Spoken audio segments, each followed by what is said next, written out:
y a une vision, un leadership, comme on dit, et puis il y a un décrochage ou un décalage entre les mentalités et la vision d'un leader. Alors, on parle du leader, le roi Mohamed VI. Il y a eu un changement essentiel qui s'est opéré et que je caractériserai ou que j'expliquerai en 2 points très simples.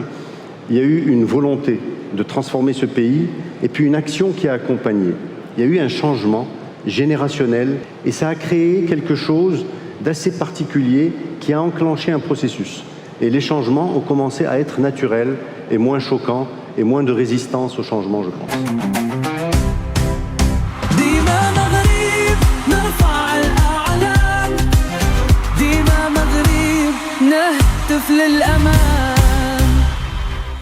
Si vous n'avez pas vu la première partie, je vous invite à la regarder parce qu'elle explique justement le changement de paradigme qu'a apporté le Maroc pour réussir ce développement fulgurant que l'on voit aujourd'hui. Alors, c'est-à-dire, la première partie, elle parle du jour où tout a changé, c'est-à-dire le jour où il y a eu le déclic, où le Maroc a changé de paradigme pour justement réaliser un développement que peu de pays ont compris et ont su le faire. Alors, dans cette vidéo, on va aller un peu plus loin, c'est-à-dire que là, on va voir que, bien évidemment, une vision toute seule, qu'on a expliqué dans la partie 1, ça ne suffit pas. C'est pas parce que vous avez un rêve qui va se réaliser. Encore faut-il savoir mettre les moyens qu'il faut pour pouvoir le réaliser. Et c'est ce qu'on va étudier, c'est-à-dire que la vraie question qui se pose dans cette partie 2, c'est comment cette vision, donc ce rêve, se transforme en résultat concret. Alors, c'est exactement ce que je vais vous expliquer avec une démarche qui repose quand même sur 5 étapes et qui est inspirée à la fois du management des défis et des démarches utilisées par les grands groupes et notamment multinationaux. Alors, comment est-ce qu'on transforme un rêve de toute une nation, enfin un rêve en tout cas imaginé par notre roi, Sa Majesté Mohamed VI, en des résultats concrets qu'on voit aujourd'hui au Maroc? Eh bien, il y a 5 étapes dans cette démarche de progrès qu'on appelle aussi le management par les défis. Bon, la première étape, c'est la vision. On en a déjà parlé dans la première partie, mais c'est le fondement même, c'est-à-dire on se dit... Quelle est l'utopie d'aujourd'hui qui peut devenir réalité demain?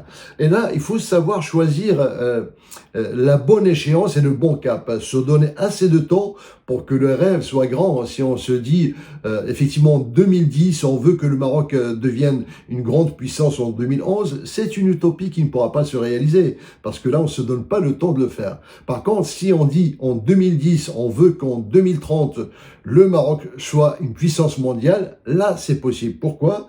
Parce qu'on se donne 20 ans pour y arriver. Et on va travailler pour y arriver. Donc, la vision, c'est le cap. Donc, Sa Majesté Mohamed VI l'avait déjà dans l'esprit dès qu'il a accédé au trône.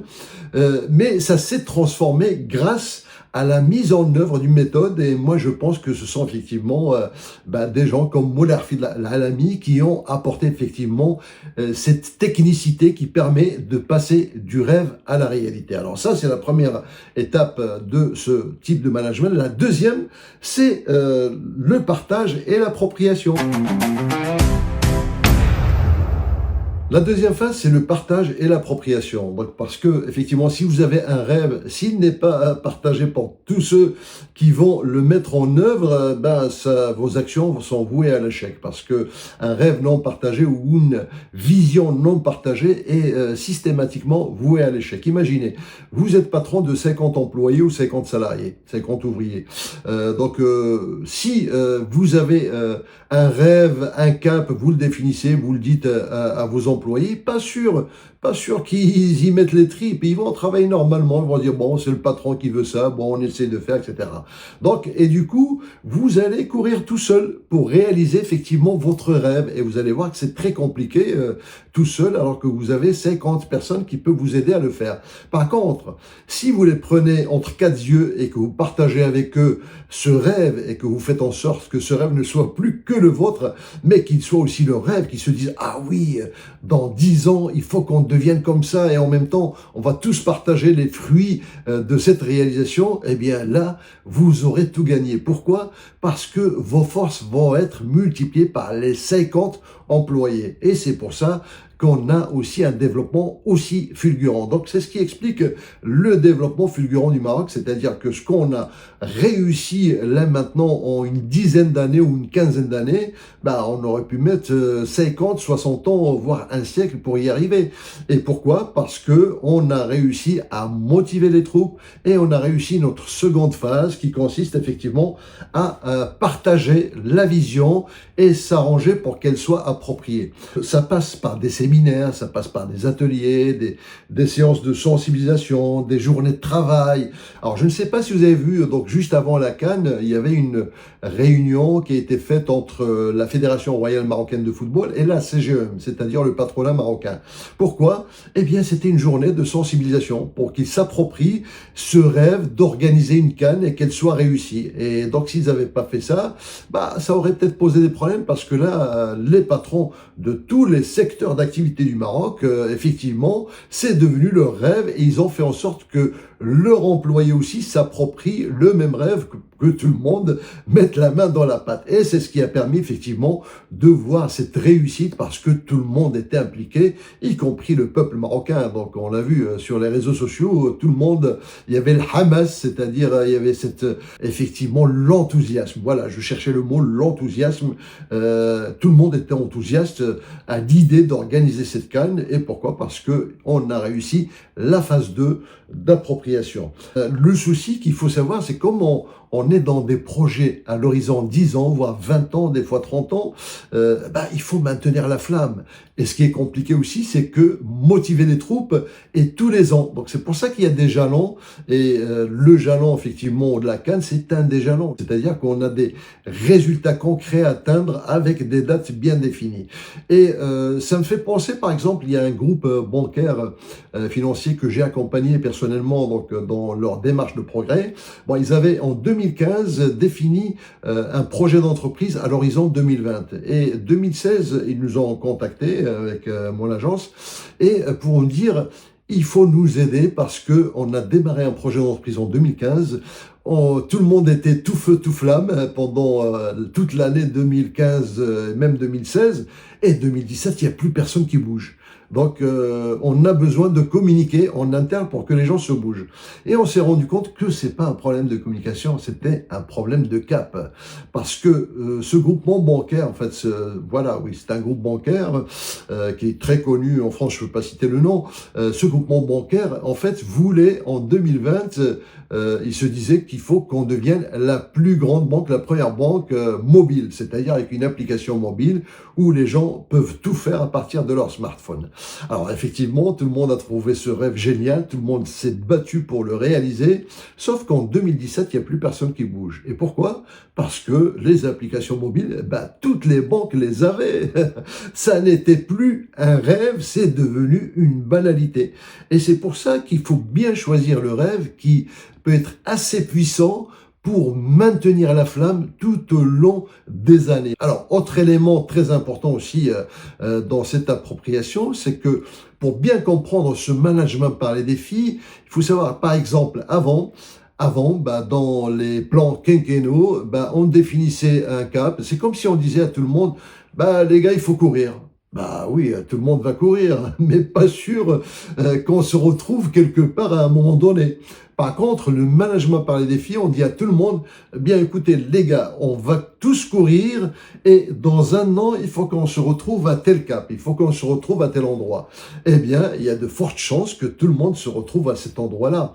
Et puis, ce qui est important, c'est plus motivant de courir quand vous savez quel est le point d'arrivée. Alors la troisième phase de la démarche, c'est effectivement la définition des actions. Alors comment ça se passe? Voilà, on a une vision, un rêve, on l'a partagé avec tout le monde, surtout les cadres. Quand vous avez une entreprise à petite taille, il faut le partager avec tout le personnel.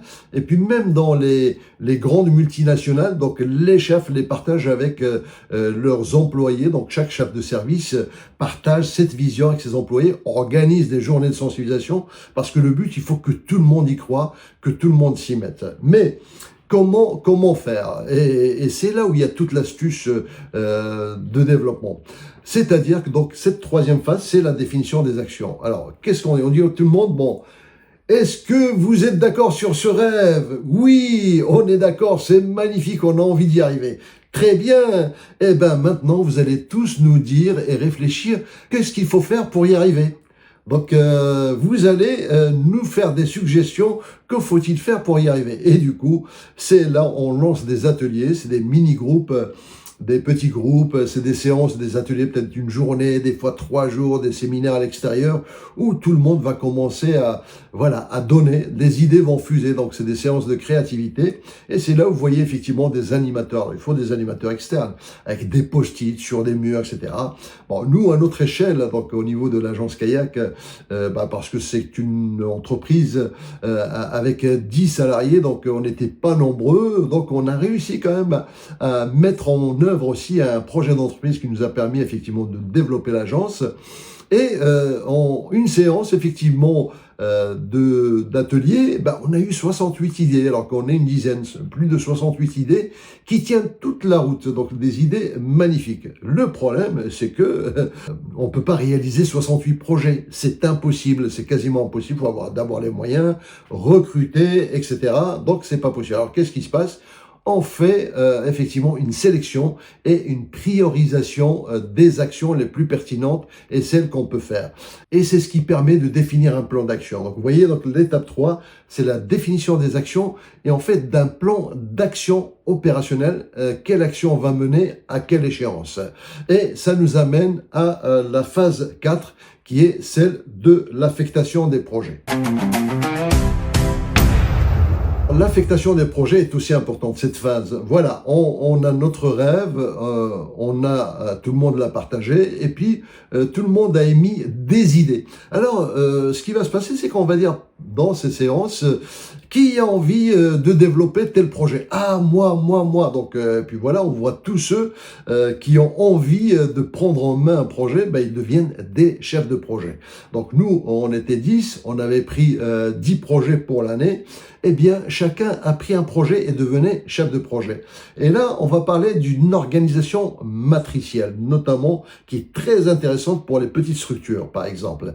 Alors, ça consiste en quoi? Ça consiste, voilà, vous avez votre fonction dans une entreprise ou dans une institution, dans un pays, voilà, et vous allez effectivement continuer à travailler avec cette fonction, mais vous allez prendre une deuxième casquette, la casquette de chef de projet. Et vous allez choisir une équipe qui va travailler avec vous, que vous allez animer pour mener à bien votre projet. Vous allez bien sûr rendre des comptes, parce qu'il y a des étapes de contrôle, de suivi. Alors, l'idée de cette organisation matricielle, c'est que moi, j'avais même géré des alternants qui devenaient chefs de projet et qui ont pris en main un projet et qui ont choisi qui ils veulent faire travailler dans leur équipe. Alors, en tant que patron, je me retrouve effectivement chef de projet parce que moi aussi j'ai pris un projet comme les autres, mais je me trouve aussi assistant d'une chef de projet alternante, c'est-à-dire je l'assiste, c'est pas moi qui décide de l'avancement du projet, donc je ne suis qu'un assistant. Et c'est ça l'intérêt, c'est-à-dire tout le monde est sur le même piédestal. Et c'est aussi l'intérêt de prendre un animateur externe pour toutes ces animations, ces ateliers, effectivement, et ces travaux de réflexion pour que les personnes les plus haut placées soient aussi intégrées dans les équipes et qu'elles donnent leurs idées, parce que du coup, leurs idées vont être plus facilement acceptées par le reste que si c'était eux qui disaient il faut faire ceci, il faut faire cela. Voilà, donc c'est une démarche très très subtile. Bon, voilà pour l'étape 4, l'affectation des projets. On arrive à l'étape 5. Et l'étape 5, je vous le donne en mille, c'est le suivi et le contrôle.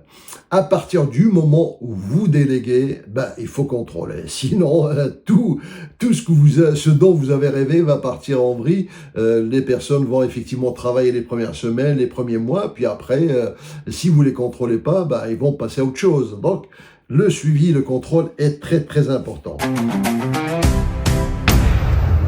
Aujourd'hui, le Maroc, effectivement, est arrivé à un jalon, c'est-à-dire cette canne qui n'est qu'un jalon d'un projet qui s'appelle Maroc 2030, avec un objectif effectivement 2030. Autre jalon que l'on connaît aujourd'hui, c'est la Coupe du Monde qui va être organisée au Maroc en 2030. C'est aussi un jalon. Mais ce qui se passe aujourd'hui, c'est qu'on est en train de travailler sur une démarche glissante, une démarche de projet glissante, c'est-à-dire qu'on prépare déjà le projet 2035, Maroc 2035. Ben oui, donc parce qu'une fois qu'on a terminé et qu'on est arrivé, qu'on a atteint les objectifs qui étaient définis pour 2030, on va pas se regarder et se dire qu'est-ce qu'on va faire maintenant. Non, on va y penser déjà maintenant. Alors bien évidemment, le prince héritier est impliqué dans cette démarche, il est impliqué complètement dans ce processus parce que lui aussi, à un moment donné, va devoir prendre le relais, donc ses rêves, c'est-à-dire les caps, c'est lui qui aura à les définir quand il sera roi un jour. Voilà. Donc c'est très important que tous les acteurs soient impliqués dans une démarche de progrès comme celle-ci. Alors donc oui, le Maroc avance, alors c'est vrai, tout n'est pas encore parfait au Maroc, et c'est normal. Pourquoi? Eh bien, parce que nous sommes dans une démarche, c'est une démarche de progrès, c'est-à-dire un processus vivant pour un Maroc qui en fait sera beaucoup plus grand que ce que nous voyons aujourd'hui. Rappelez-vous, c'est l'utopie qu'on avait à une époque qui va devenir réalité demain. Donc voilà, merci pour votre attention. N'hésitez pas à me faire part de vos commentaires. Si vous avez des questions sur des choses qui vous paraissent pas très claires, dites-le moi, je me ferai un plaisir de vous répondre. Voilà, j'espère que vous avez apprécié effectivement ce chapitre sur le développement fulgurant du Maroc. Si vous n'êtes pas abonné, abonnez-vous parce qu'on aura d'autres sujets aussi intéressants à débattre ensemble. Merci et à très bientôt. ماشي بعيد ديما مغريب قلبي سعيد